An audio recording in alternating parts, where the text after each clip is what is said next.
Olá, está começando mais um Resenha, o seu programa que fala de literatura e arte aqui na TV Mackenzie. Hoje nós vamos conversar um pouquinho sobre literatura espanhola, mas não de toda a literatura espanhola, especificamente de uma obra, o Dom Quixote, do Miguel de Cervantes. Para conversar sobre isso, eu tenho aqui nos estúdios a professora Maria Augusta da Costa Vieira, que é professora da Universidade de São Paulo. Professora, seja bem-vinda. Muito obrigada. A professora é pesquisadora do CNPq, especialmente dedicada, né, às literaturas do século XVI e XVII, já há um bocado de tempo, e coordena também o grupo de estudos cervantinos como parte das suas atividades na pós-graduação, né, professora? Então, professora, para a gente começar o nosso bate-papo, nós comemoramos agora 400 anos da morte do Cervantes. Quem foi o Miguel de Cervantes, afinal? Bom, isso é o que a gente gostaria muito de saber, quem foi o Miguel de Cervantes, o que ele pensou sobre a vida, as coisas, enfim, isso é um interesse que sempre os estudiosos da obra dele têm muito presente. O que acontece é que, bom, ele nasceu em 1547, meados do século XVI, e o que nós temos, vamos dizer, é mais do que nada a obra que ele deixou escrita, né? Ao contrário de outros autores contemporâneos dele, nós não temos, por exemplo, cartas ou alguns escritos de caráter mais pessoal. Essas coisas nós não temos. O que ele pensou exatamente sobre a Espanha daquele tempo, isso nós não vamos ter. O que a gente tem é uma obra vasta, complexa, espetacular, né? E muito curiosa, porque, vamos dizer, ele nunca, na sua obra, né, ele vai definir um ponto de vista. A obra dele é uma obra que sempre apresenta vários pontos de vista diferentes, onde todos têm alguma razão, né? Então, isso é curioso. Por exemplo, no Quixote, é Dom Quixote e é o Sancho. É o tempo inteiro essas duas visões, quando não são visões de outros personagens que vão interferindo. Mas, de todo modo, a gente não sabe ao certo se ele estudou regularmente ou não. Talvez tenha estudado num colégio em Sevilha, mas é uma coisa mais remota. Talvez, e aí com mais certeza, ele fez um curso numa escola em Madrid, isso por um ano provavelmente, mais ou menos, quando ele deveria ter 19 anos. E era, vamos dizer, um curso que, de certo modo, preparava para o ingresso à universidade, né? Mas ele não fez universidade, não cursou nenhum estudo universitário, mas o que a gente sabe é que ele leu muito, mas leu muito. Leu, vamos dizer, todo tipo de texto que aparecia e que existia nesse tempo, né? E essa diversidade textual, vamos dizer, esse tipo de textos muito variados, ele acaba dialogando com esses textos ao longo da própria obra dele, né? E ele é conhecido, claro, pelo Dom Quixote, mas ele escreveu o que além disso? Olha, ele escreveu, também outra coisa interessante, ele é um escritor maduro, ele não publica quando jovem, né? Coisa que não acontecia no seu tempo. Vamos dizer que, em relação a Lope de Vega, por exemplo, ele é um escritor velho, né? Lope é mais ou menos 20 anos mais jovem que ele e logo, muito jovem, já tem sucesso. O Cervantes, não. Mas ele tem uma novela que a gente chama Novela Pastoril, que é a Galateia. Ele escreve, depois ele publica o Quixote e publica as novelas exemplares, que é uma coletânea. Hoje a gente falaria que seriam contos, né? Mas contos mais densos, né? São 12 histórias narradas aí nas novelas exemplares. Tem um livro de poesias, mas ele dizia que não era um bom poeta. A Viagem do Parnaso. E tem um último trabalho que se chama... Bom, tem obra de teatro muito pouco conhecida aqui. Tem uma obra de teatro interessante. E a última obra dele, que é os trabalhos de Persíles, Los Trabajos de Persíles e Segismunda. É uma história, vamos dizer, que tem mais ou menos a dimensão do Quixote em termos de grandiosidade, né? Essa foi a última obra que ele publica. Na verdade, quem publica é a esposa dele, a viúva, mas ele termina a redação do prólogo 2 dias antes da sua morte. E quando que ele morre? Ele morre em 1616, no dia 22 de abril, é enterrado no 23 de abril, e o curioso é a coincidência com a morte do Shakespeare, que é no mesmo dia, embora os calendários nesse tempo fossem diferentes, mas as pessoas gostam de reforçar essa coincidência da morte de 2 grandes nomes da literatura universal, né? Talvez um dos 2 maiores, né? Então... E ele publicou, então, o Don Quixote em 1605, a primeira parte. A segunda parte demorou muito? Em 1615. Nossa, 10 anos depois. 10 anos. E 10 anos antes de morrer. Então, ele 1 ano antes de morrer. Ah, 1 ano antes, verdade. Ele morre em 16. Ele morre em 16. Né?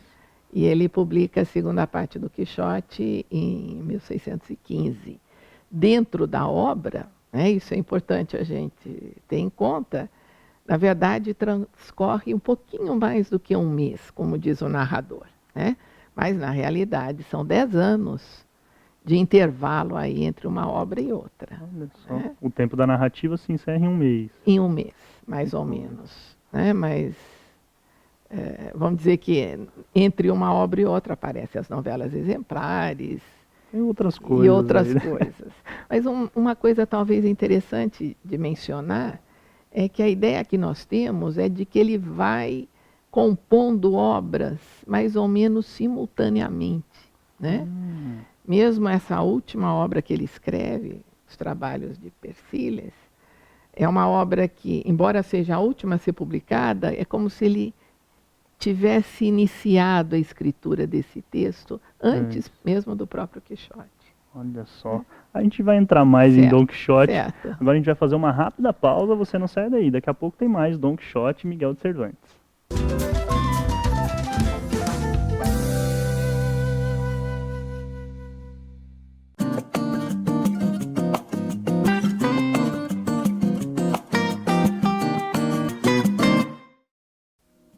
Oi, a minha dica de hoje é um livro sobre teatro.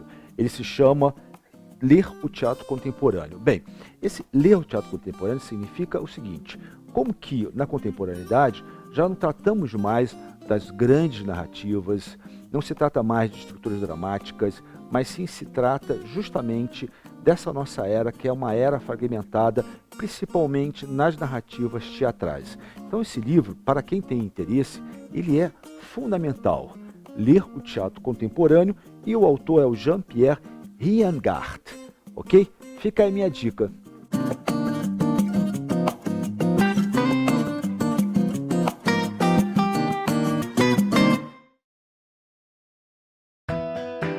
Estudar é uma forma de ampliar horizontes.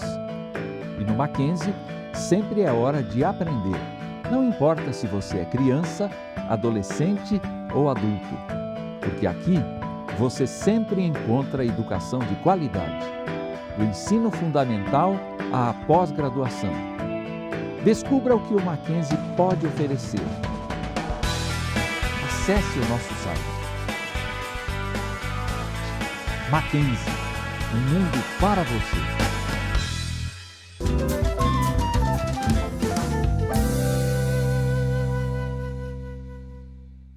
Estamos de volta com resenha hoje falando de Miguel de Cervantes e Dom Quixote de La Mancha, né? Tenho aqui comigo a professora Maria Augusta da Costa Vieira, professora da USP. Professora, no bloco anterior nós estávamos falando do Cervantes. A gente viu ali um pouquinho da história dele, dessa coisa dele construir a sua obra simultaneamente, né? Uma coisa até diferente, né? Singular dele. Mas indo pro Dom Quixote, então. Escrito ali, publicado, né, no século XVII, e até hoje é uma obra aclamada, muita gente estudando, nós aqui no século XXI conversando sobre essa obra. O que ela tem que faz tão especial assim, de durar aí tanto tempo? Então, essa questão é interessante, porque a questão que nós nos fazemos também o tempo inteiro, os que se dedicam a essa obra, né? Ela é de uma riqueza, assim, fantástica, né? E falar isso, vamos dizer, não significa nada. Mas, vamos dizer que ela entra em questões muito sutis, muito complexas, e, ao mesmo tempo, muito acessíveis ao leitor, né? Ele tem essa capacidade de escrever de uma forma muito simples, coisas muito complexas. Isso fazia parte de vamos dizer, de um princípio dos textos de alguns escritores do final, do século XVI. Ele seria quase que o último representante disso, que é justamente a ideia de escrever naturalmente, né? Eles diziam, escribo como hablo. Vamos dizer, esse deveria ser um princípio que os escritores deveriam seguir. E justamente a gente, ao ler o Quixote, às vezes os alunos me falam, mas que incrível, parece que ele fala com a gente, né? Transcorridos 400 anos, alguns leitores ainda têm essa sensação. Então, é uma obra que cria laços de simpatia com o seu leitor de uma forma surpreendente. Tem esse lado que é muito instigante, que é uma obra, no fim das contas, que é um diálogo entre duas personagens, que acompanha, vamos dizer, a obra inteirinha, que é o diálogo entre Dom Quixote e Sancho, é o que amarra a narrativa. E é curioso, porque é um diálogo entre o intelectual. Dom Quixote é um intelectual perfeito. De armas, ele não tem nada, né? Entre o intelectual e um analfabeto. Então, vamos dizer, essa conversa gera um interesse muito grande para os leitores, né? Porque eles são muito diferentes, mas, vamos dizer, a conversa os aproxima muito. Então, eu acho que são várias as coisas, né, que fazem com que essa obra... Outra coisa que a gente poderia dizer, talvez, é a ideia da loucura, né? O fato da obra colocar na cabeça de uma personagem que é louca, né, os grandes valores da humanidade, né, os grandes princípios da verdade, da justiça, do amor, né, da fidelidade. Vamos dizer, são valores que são muito desenvolvidos pelo próprio personagem quando ele fala, quando ele atua, ele é completamente louquinho, mas quando ele argumenta nas discussões, as defesas que ele faz, sempre... E toda, vamos dizer, a motivação dele está pautada por esses grandes valores, né? E colocar esses valores dentro do mundo e como o mundo reage a isso, é algo que... Isso acho que instiga muito o leitor também. Nos atrai, né? Nos atrai, né? A professora publicou um livro chamado Dito pelo Não Dito, Paradoxos de Dom Quixote, né? Uhum. Que paradoxos são esses? É justamente essa coisa da loucura e da realidade, do sonho e do real que ele discute. Como que isso se dá, na verdade, numa coisa paradoxal? A gente lembra muito daquela cena que todo mundo conhece, dos moinhos. Como que o Cervantes consegue construir essa coisa do imaginário e do real dentro da sua obra? Olha, é uma questão delicada essa e muito interessante também. Por quê? Vamos dizer, os paradoxos aparecem o tempo inteiro, porque justamente o Dom Quixote vê uma coisa, o Sancho diz para ele que não é aquilo, mas ele vai e insiste, e no fim ele acaba acreditando que houve uma transformação da realidade por obra daqueles que não querem o êxito dele como cavaleiro andante, né? Os encantadores que sempre o perseguem, etc. e tal. Agora, é interessante a gente pensar que na segunda parte, né, como tem na realidade um intervalo de 10 anos entre a publicação da primeira e da segunda, né, a segunda é publicada só em 1615, o que acontece? Cervantes coloca dentro da própria obra leitores da primeira parte. Leitores como personagens. Né? Então, esses leitores é que são os grandes responsáveis na criação desses paradoxos. Porque eles vão criar situações de modo que o Dom Quixote acredite que alguém o reconhece verdadeiramente como cavaleiro. Né? E daí tem uma série de consequências. Né? Mas são leitores da própria obra que acabam interagindo com ele. Que legal. Então, na verdade, o Cervantes fez uma coisa que a gente está tentando entender agora com a internet, né? De colocar o leitor participando da obra. Da obra. Então ele chegou a fazer fama depois da publicação da primeira parte? Ele teve muito sucesso. Legal. Né? A obra teve grande sucesso, ficou conhecida não só na Espanha, mas logo foi traduzida e publicada em outros lugares da Europa. E, enfim, vamos dizer que ela circulou bastante. Né? E claro que quando a gente pensa, teve um êxito editorial enorme, a gente pensa, bom, então Cervantes ficou rico. Não. Né, ele vendia, naquele tempo os escritores vendiam os seus textos para os editores, e quem ganhava eram os editores. Né? Ele mesmo vendeu, enfim, pôde pagar a dívida com os textos dele, mas não muito mais do que isso. Mas não só o Quixote, mas as novelas exemplares, a própria Galatea, também são obras que tiveram sucesso, né, e que foram reeditadas. Legal. A gente vai fazer mais uma rápida pausa, a gente já volta. A gente vai falar mais de Cervantes e de Quixote.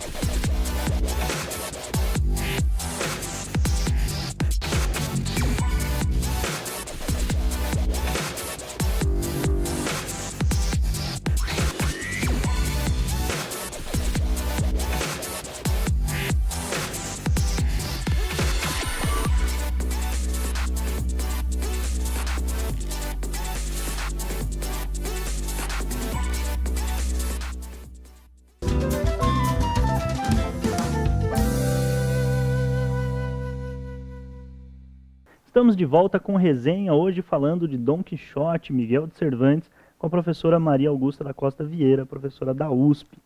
Professora, no bloco anterior nós estávamos falando já de Dom Quixote, e a professora comentou que entre a primeira parte publicada e a segunda, o Cervantes teve uma receptividade de seus leitores interessante, e ele até usou isso na segunda parte.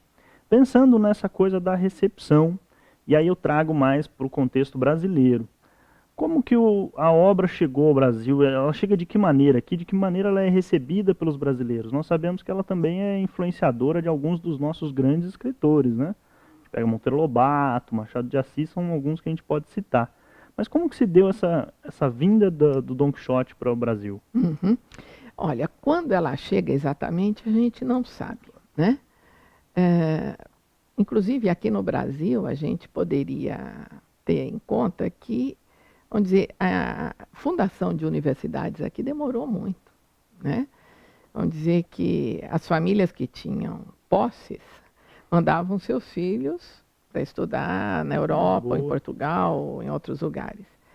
Então, vamos dizer que todo esse universo da leitura é um universo que entra tardiamente no Brasil.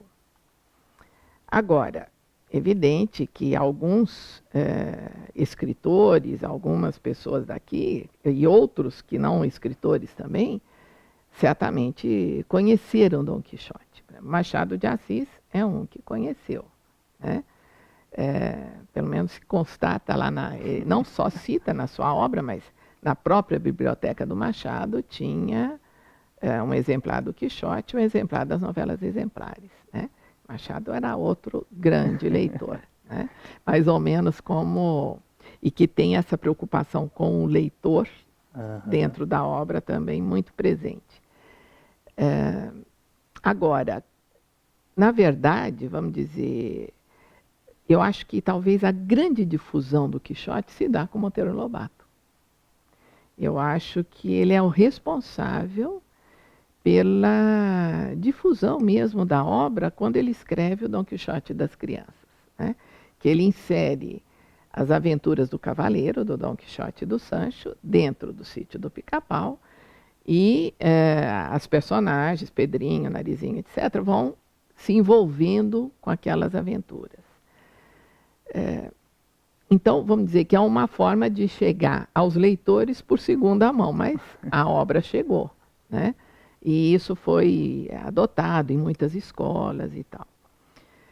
Agora, a gente detecta, por exemplo, alguns traços dessa presença do Quixote na literatura, como no Plínio Barreto, no José Lins do Rego, também tem uma personagem que lembra muito o Quixote. Em alguns outros autores mais a gente encontra referências, mas recriações propriamente, isso acho que não existiu. O que talvez fosse interessante mencionar é que os brasileiros, em geral, têm um fascínio pelo Dom Quixote. Eu acho que mais do que em outros lugares. Por quê, hein? Né? Eu não sei, eu acho que essas duas personagens, talvez pelo início, pela presença do Monteiro Lobato, com a obra, né, que desperta uma coisa muito afetiva. Então é como se os brasileiros considerassem as duas personagens de uma forma muito afetiva. Eu digo os brasileiros em geral, mas é uma coisa curiosa, porque muitas vezes andando pela cidade, a gente encontra nas mais diferentes lojas estatuetas do Dom Quixote. Nos mais diferentes lugares do Brasil, né? E alguns espanhóis mesmo já comentaram comigo que ficam impressionados de ver o fascínio que os brasileiros têm pelas duas personagens, né? Eu espero que o fascínio se converta em leitura. Será que não é pelo aspecto até da comicidade, uma coisa meio cômica? Exato. O Dom Quixote tem uma coisa de piada, claro, né? Uma coisa tem muito. Essa coisa da loucura dele é muito, pra gente Exato. É muito engraçada. A gente gosta de dar risada disso, né? E do Sancho, que tem umas tiradas e dá umas invertidas assim absurdas e curiosas, né? Talvez isso tenha muito a ver. Mas tem um lado assim afetivo, de ternura, não sei, com a personagem. Né? E isso é muito interessante. Agora, o Quixote, não só aqui, mas no mundo inteiro, né? Traduzido para todas as línguas, para uma variedade pelo menos enorme, né? Dizem que é, depois da Bíblia, a obra mais traduzida. Né? Olha só. Então, realmente, vamos dizer que acho que Cervantes, ele imaginou que a obra dele teria um sucesso nos séculos futuros. Isso é uma coisa notável, um escritor imaginar que a sua obra vai atravessar séculos, né? Ele fala isso dentro do texto literário, é evidente. Mas, de fato, é uma obra que cumpriu com esse destino, né, previsto pelo próprio Cervantes. E pensando nessa recepção com os brasileiros, além do Monteiro Lobato, ele inseriu, né, fez uma recriação da obra. As traduções mesmo que nós temos no Brasil são boas traduções.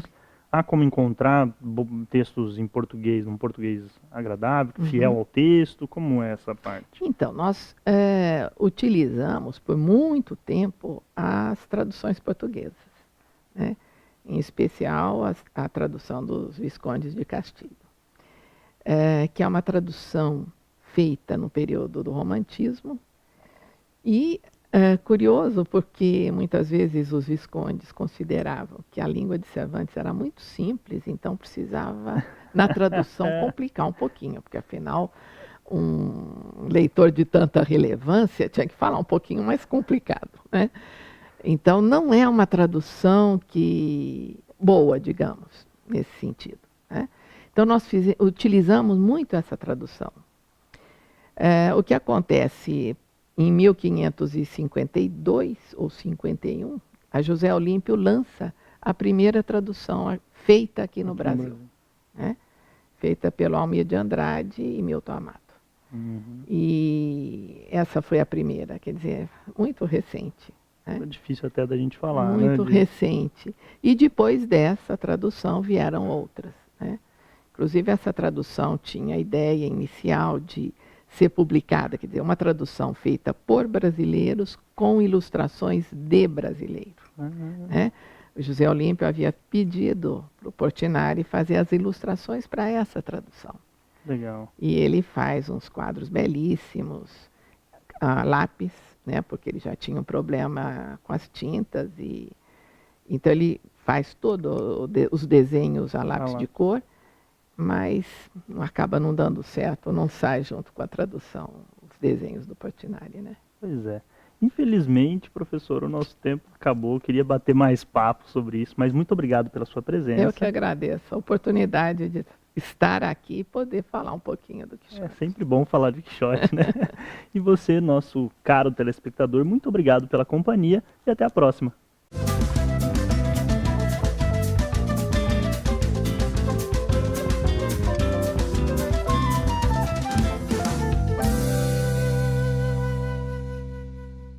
Universidade Presbiteriana Mackenzie, excelência que forma gerações. Eu escolhi o Mackenzie, foi por isso que a gente veio de Santos para São Paulo.